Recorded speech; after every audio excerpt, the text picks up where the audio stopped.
ada yang satu angkatan, yaitu Romo Mardi Atmojo.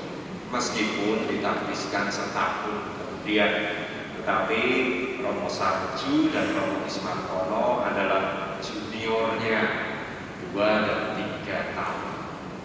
Kebetulan Romo Sarju ini tetangga desa juga dan sedang di Jogja. Dan di antara saudara-saudara saya ini, saya merasa paling kecil tentu saja. Dari segi bobot, tapi juga dari segi wibawanya. Lihatlah warna rambutnya, itu saja. Saudara-saudara saya ini telah memberi teladan, tidak hanya dengan warna rambut, tetapi dengan hidupnya sebagai Yesus. Maka marilah kita bersama-sama mendengar sharing iman dan kehidupan Romo Mardi Susanto. Romo Provincial, Romo Deni, para Romo dan Tahanan, Bapak Ibu, saudara-saudari sekalian, dan suster, serta saya Mas Mardi, para di beserta anak cucu mereka.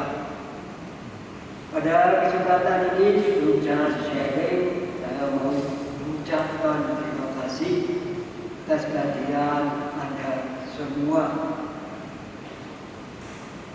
Saya anggap bahwa kehadiran Anda semua merupakan dukungan pada saya, bukan karena prestasi atau keikatan bahwa saya telah 20 tahun menjadi imam.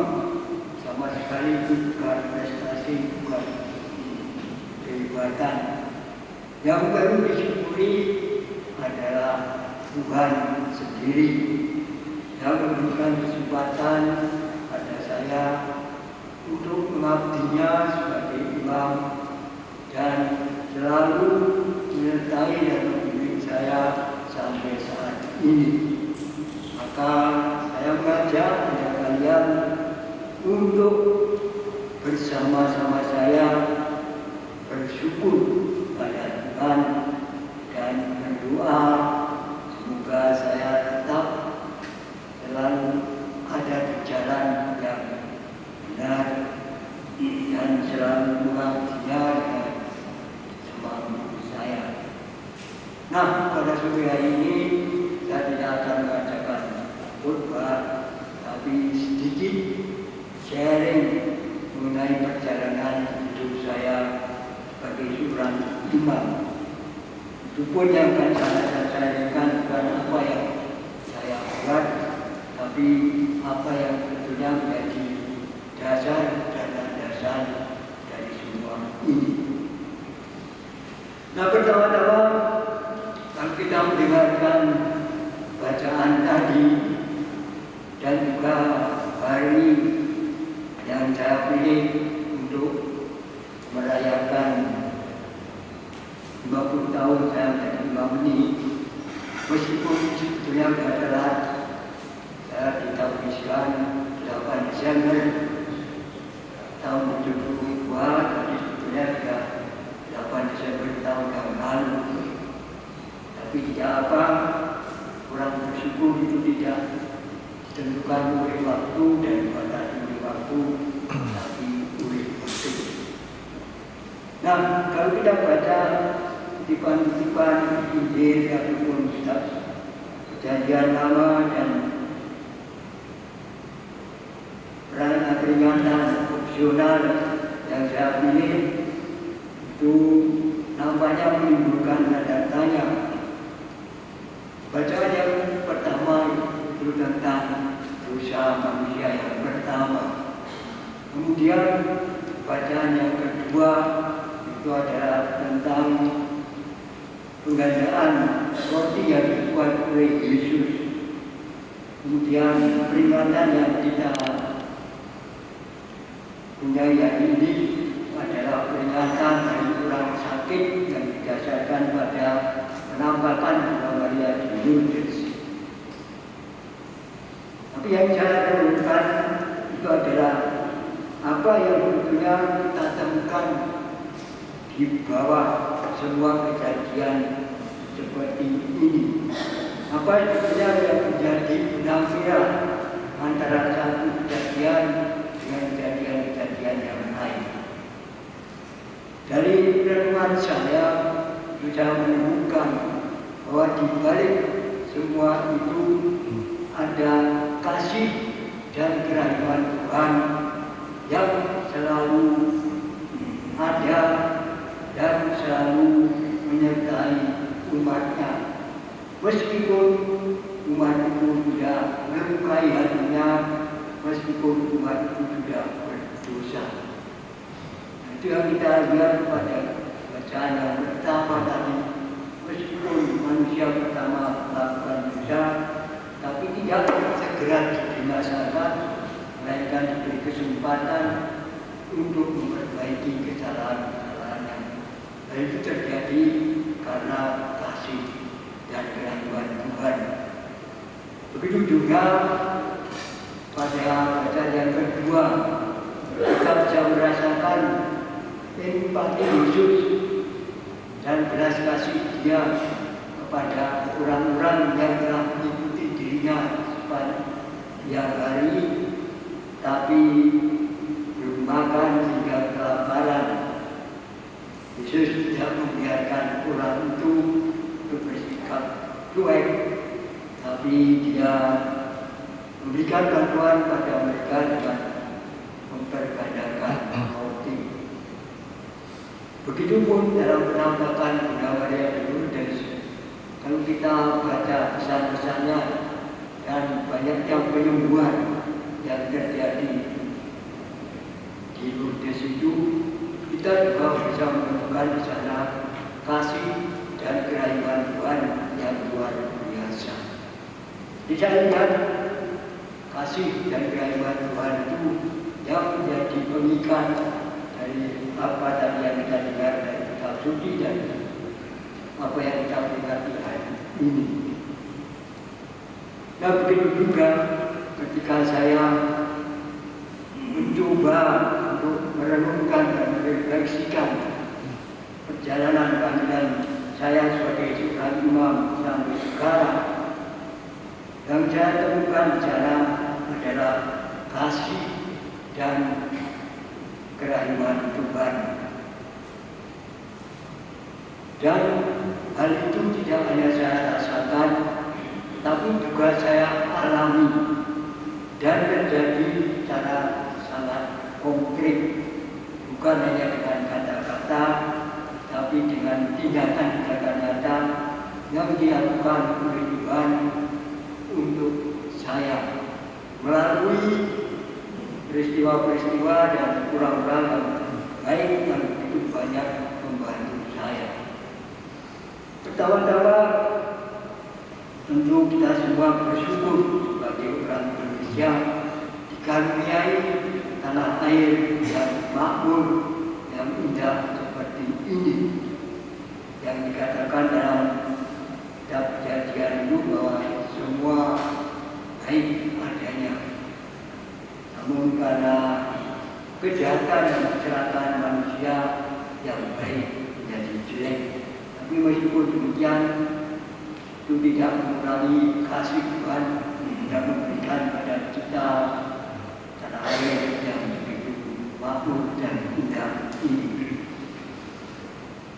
Tentu lalu saya juga berterima kasih kepada Tuhan karena saya dilahirkan dalam suatu keluarga yang sederhana, tapi di sana saya mulai bisa belajar tentang apa arti dan makna kasih dan kesetiaan.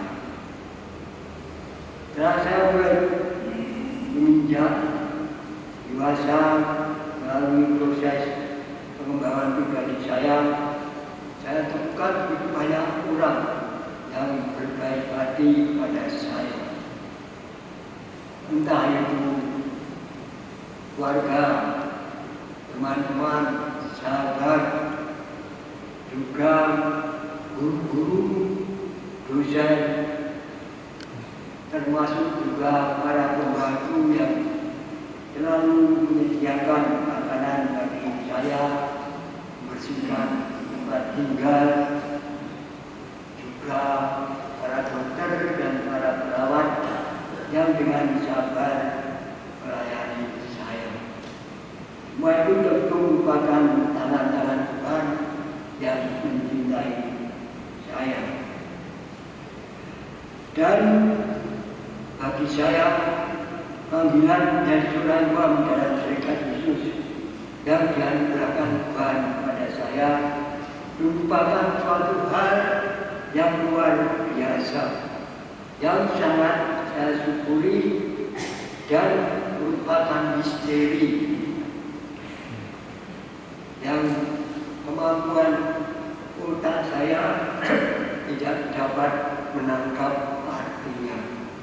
Maka saya hanya bersyukur. Dan dalam perjalanan saya mengikuti panggilan saya sebagai orang imam ini, banyak orang yang punya jasa pada saya. Tentu pertama-tama magister saya ketika saya di Indonesia, lalu setelah itu diploani dan juga pendidik saya selama di Indonesia, di Blora, belajar filsafat dan seterusnya sampai akhirnya menerima tabisan imam pada 8 Desember tahun 1972. Dan dalam hal ini peran pembesar yang dipercaya oleh Tuhan untuk membantu dan mengarahkan saya dalam menjalani panggilan tentu sangat saya syukuri. Mulai dari pertama kali ibu saya masuk PKU itu, almarhum Romo Sunario, kemudian pembina yang lain, sampai yang terakhir ini Romo Beni Budiawan ini. Mereka saya anggap perpanjangan tangan Tuhan yang selalu mengarahkan, memberi petunjuk dan juga membesarkan saya dalam menjalankan tugas besar itu. Maka saya berterima kasih.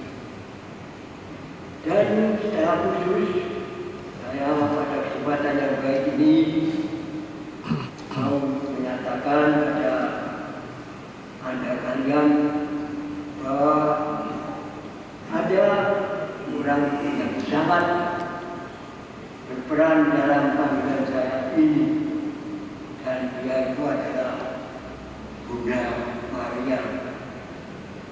Saya rasakan sejak saya di Seminari Kecil Medan sampai sekarang, bantuan, penyertaan, dan juga sentuhan-sentuhan untuk yang membesarkan hati itu selalu saya rasakan dan terima dari Bunda kita yang suci ini.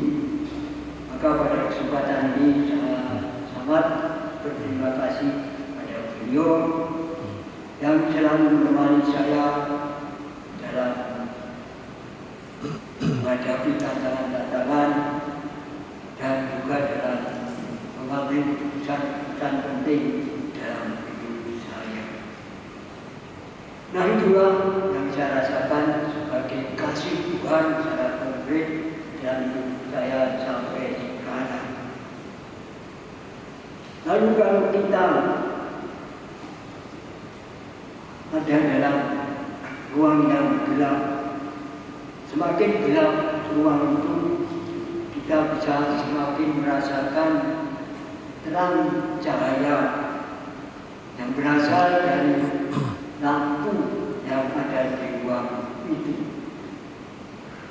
Nah, begitu juga kasih Tuhan ini semakin saya rasakan kalau saya merefleksi siapa diri saya. ini.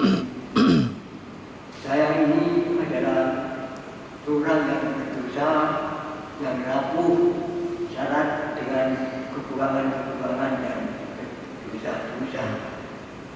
Tetapi sekaligus saya merasakan dicintai oleh Tuhan. Nah, maka semakin saya merasakan kerapuan diri saya, semakin saya merasakan besarnya kasih Tuhan pada saya.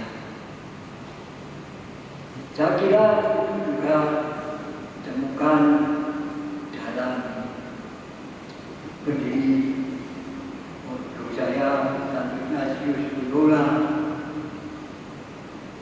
peluru yang menghancurkan kakinya, membuat karenanya dia bertobat, tapi kemudian mau melakukan sesuatu apapun demi sebagai besarnya kemuliaan Tuhan yang ia cintai, karena dia merasakan bahwa dia sebagai yang tadinya orang tidak benar, dia menemukan kebenaran dan merasakan bahwa Tuhan mencintai dia dengan mengutusnya menjadi seorang yang nantinya akan mendirikan untuk ini.